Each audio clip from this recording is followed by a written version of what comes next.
In fact, every local church should have the Word at its center, should have the Word directing it. And this is because when we read the Scriptures, we see clearly that God has decided to use His Word to bring life. His Word is His chosen instrument.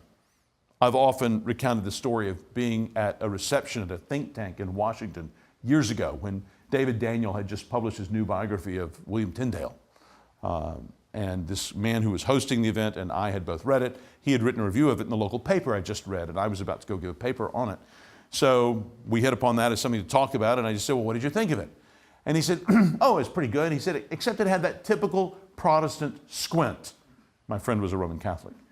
He said, it participated in the myth that the Bible created the church, when we all know the church created the Bible. Well, what was I to do? You know, it was his think tank. I was his guest. On the other hand, I was a busy pastor. I didn't really care if he ever invited me back. And he well knew where I was theologically. I was an evangelical Protestant. So I said, Rob, that's ridiculous. God's people have never created God's Word. God's Word has always created God's people.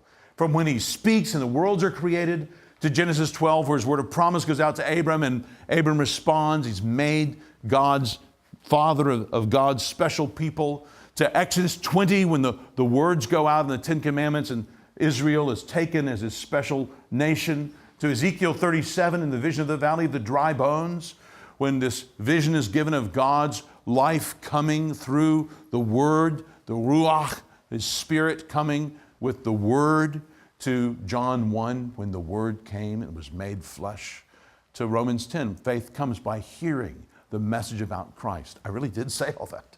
You know, I said that God's people have never made God's Word. God's Word has always made God's people.